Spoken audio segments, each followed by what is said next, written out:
Pirmas maistas grįžus į Olandiją, šniceliukas ir kumpio ir sūrio taustas. Bet ir su grybais ir šonė ir kiaušinių, nu žodžiu, var salotų pasakiškai. Grįžom į tikrą vasarą.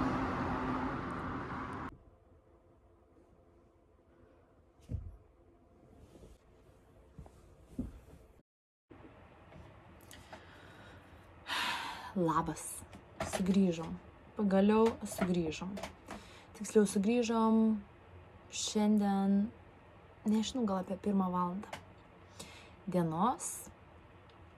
Spėjau numigti po guliuko, atsikelti, susitvarkyti nagučius, barbės spalvom, kaip trendina internetas, nes nusilaužiau 2 nagus važiuojant.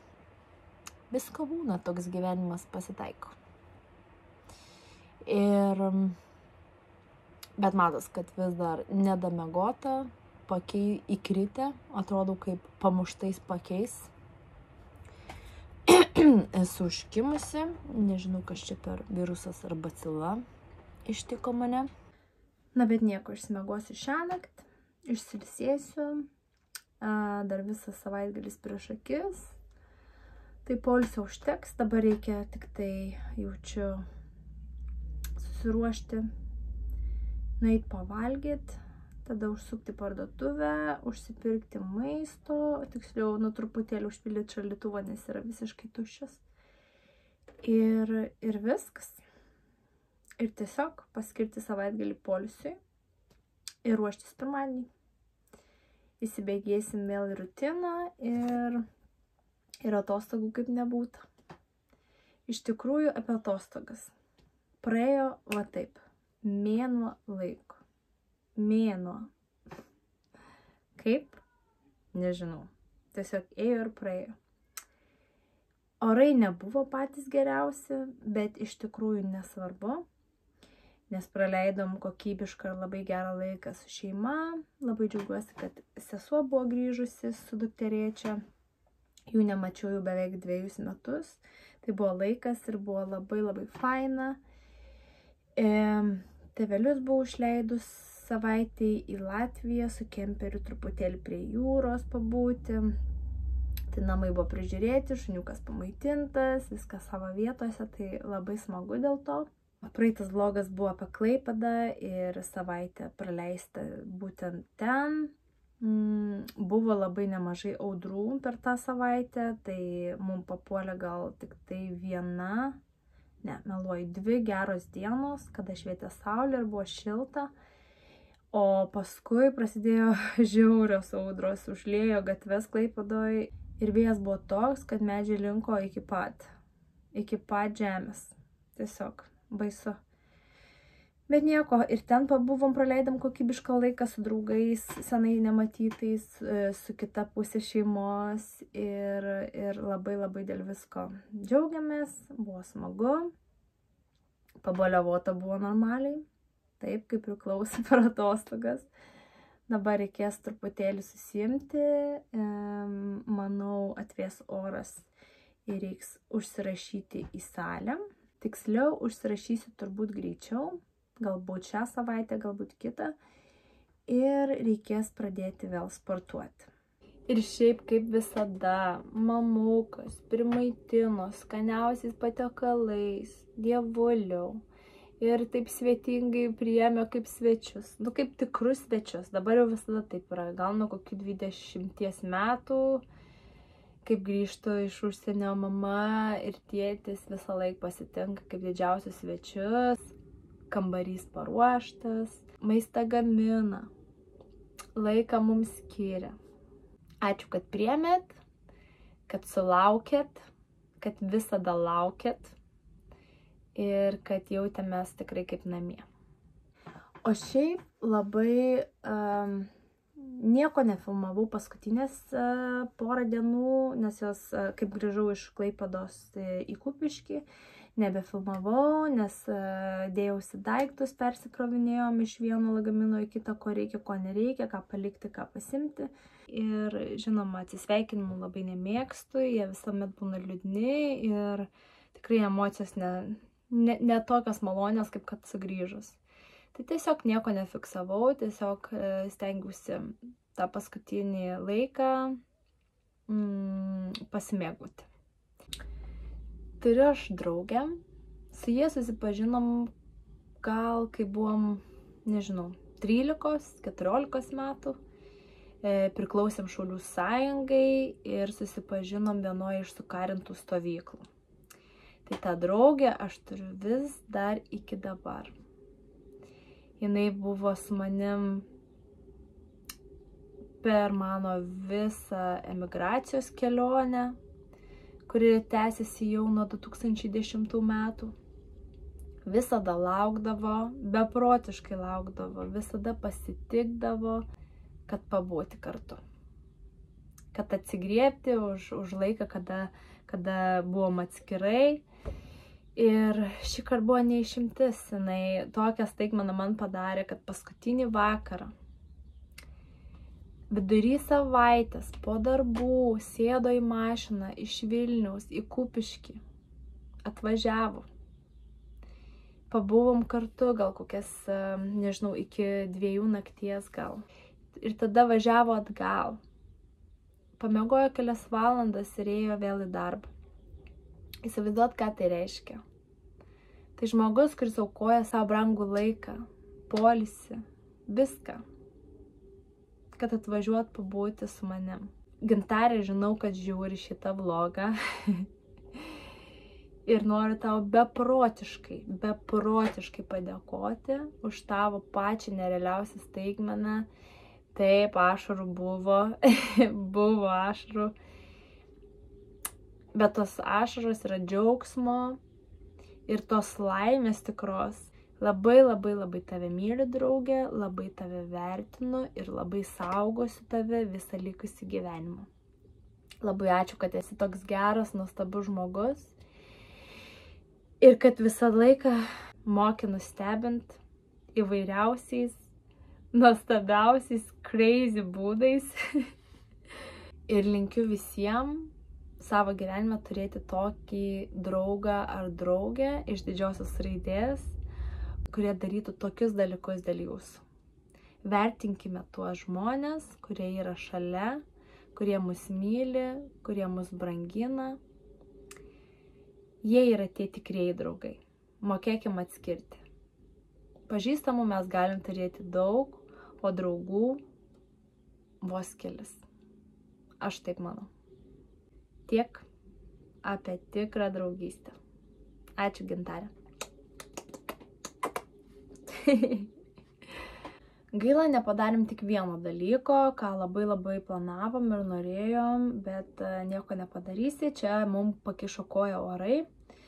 Norėjom su kemperiu lėkti prie marių, taip pat kaip anais metais, nes aną vasarą, man atrodo, rugpjūtis irgi buvo. Praleidom beveik savaitę laiko su kemperiu prie marių ir žvejojom, kepėm šašliukus kiekvieną naktį ir buvo absoliučiai nerealus laikas. Su tais prisiminimais gyvenom visą žiemą ir laukiam šios vasaros, sakėm, būtinai pakartosim, būtinai padarysim tą patį ir šnipštas išėjo, labai gaila.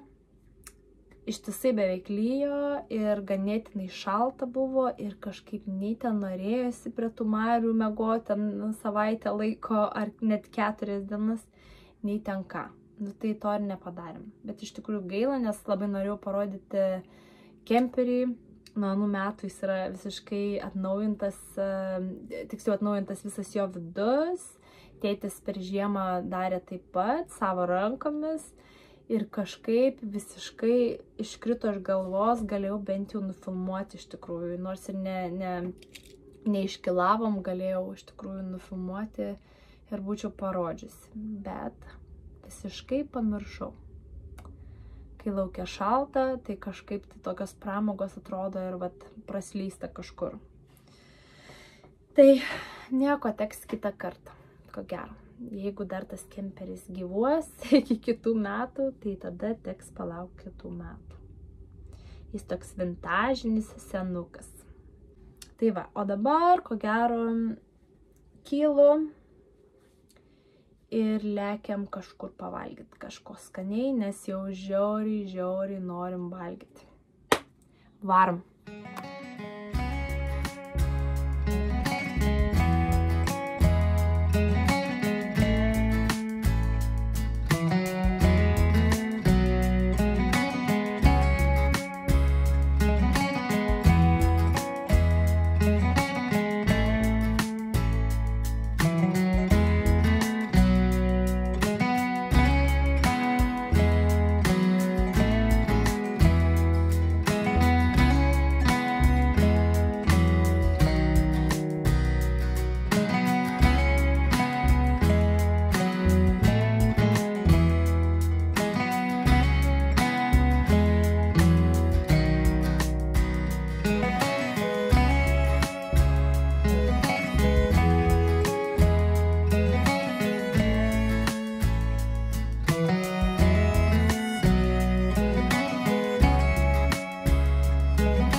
Na ką, labas pirmadienį, 6:50 min.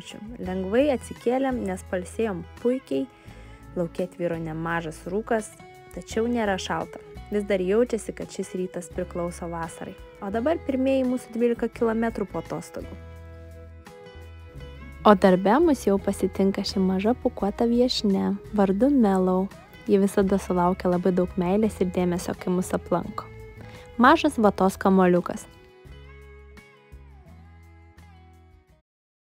Kadangi kelias į namus veda palei kanalą, pamatėme žveją, traukiantį savo pirmąjį šios dienos laimikį.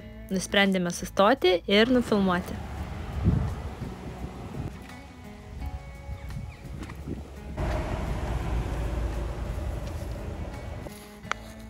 But I lost something 10 minutes ago, and it was this.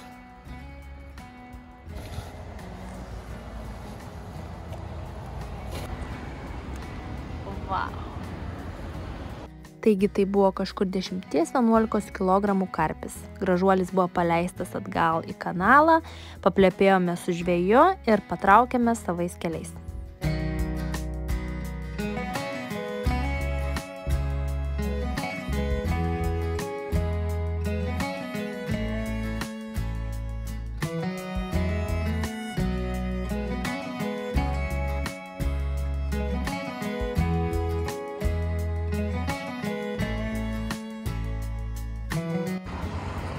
Labas, Henri! Mes sugrįžom. Ir mama va čia šalia. Čia mamytė, o čia Henris. Vardą pati dėjau. O ten va toli tetė. Mažutis.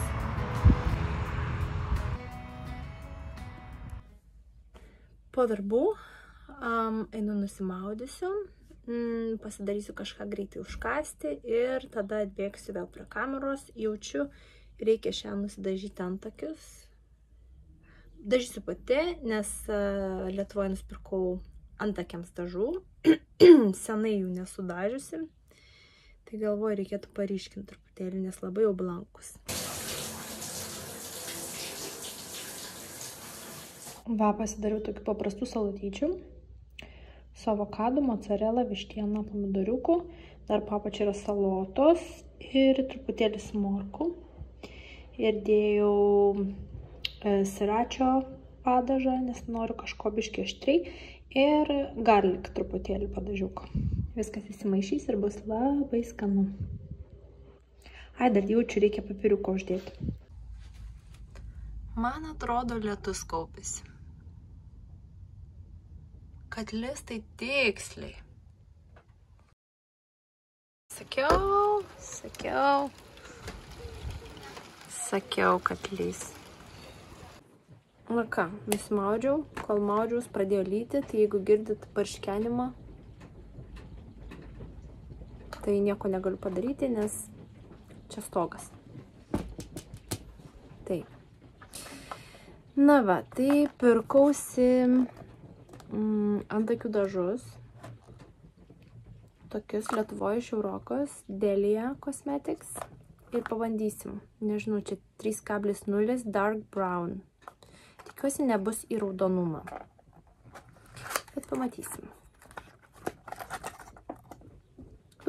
Kaip visada įeina. Toks šmikiukas. Indelis. Labai senai nesidažiau antakių. Pasipešioju karts nuo karto ir viskas. Bet būtų laikas. Nežinau, reikia skaityti instrukciją ar ne, kiek atsimenu, ten tiek ir tiek lašų, bet aišku, kiekvienas brandas turi gal savas instrukcijas. Taigi, pasižiūrėkime. Gerai, tai žodžiu, santykis 1:1, kaip ir aišku. Neturiu pirštinių, visada dėvėkit pirštinės, bet kadangi jų neturiu, tai vengsiu kontakto su oda ir žinoma akimis. Ir kas dar, šiaip visada atlikite patikrinimo testą, ar nealergizuoja oda ir panašiai, bet kadangi aš kažkada esu kažką pirkus iš Delijos ir kiek atsimenu, neturėjau jokios reakcijos, tad šį kartą rizikuosiu, bet jūs nerizikuokit. Darykit viską pagal taisyklės. Aš kadangi esu taisyklių laužytoja, tai surizikuosiu. Dažai įspaudžiau va tiek ir manau pagal tokį kiekį įspausiu kokius 8 arba 9 lašus.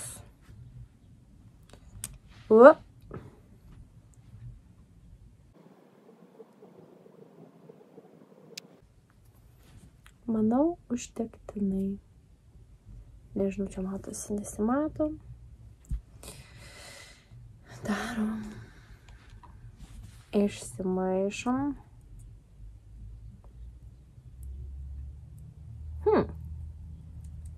Šiaip taip tamsokai atrodo.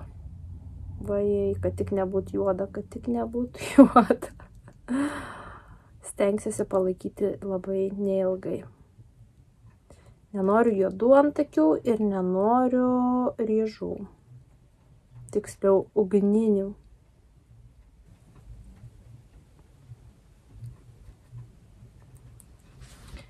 Na štai. Pirmiausia, gal biškelį pasišukuosiu į viršų. Štai taip.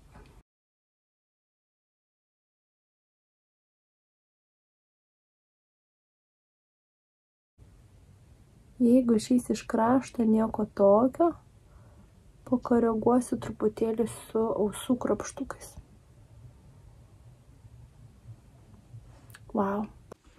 Na štai, dabar truputėlį pakoreguokim. Kad būtų lygiai ir gražiai. Kol kas atrodo labai juodi. Truputėlį baisu.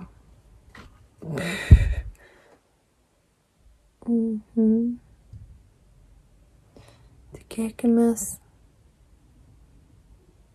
kad čia viskas man pavyks ir neatrodysiu kaip klauniukas.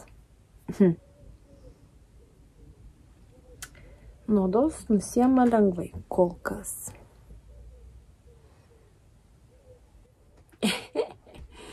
Wow. Atleiskit visos antakių meistrės, kurios matot šitą nesąmonę, bet toks gyvenimas. Jis taip veikia kartais. Taip yra, kartais nėra laiko, kartais nėra galimybių, kartais nėra kur. Ir tiek. Tiesiog žmonės daro dalykus patys. Na va, kaip ir viskas, man atrodo. Palaikiau 6 minutės. Labai geras olandiškas makiažo valiklis. Ir šitaip gražiai pasinaudosime 2 vatos padeliais. Nagi. Oh, no. Gal ir nieko. Pagalvojau, kad per tamsiai. Bet iš tikrųjų, sakyčiau, visai normaliai.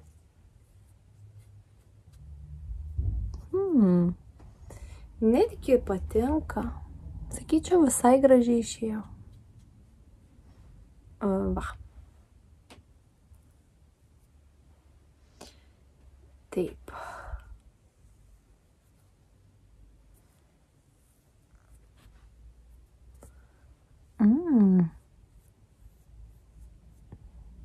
Tikrai neblogas efektas. Daug ryškiau ir atrodo plaukelių būtų daugiau. Nors šiaip nesiskundžiu. Na va, ir pasidažiau. Ir sakyčiau, tie antakiai atrodo visai neblogai. Ir nereikia jokio pieštuko. Tik tai tą formuojamą gelį dėjau, kad laikytųsi. Nesusivėlė. Sakyčiau, visai gerai. Esu patenkinta. Kadangi nustojo lyti, nusprendžiau lėkti iki parduotuvės. O ko ten ieškojau ir ar radau, jau pamatysite sekančiame vloge. Ačiū, kad buvote su manimi, mieli draugai ir draugės. Iki greitų pasimatymų. Bučiuoju, Ru.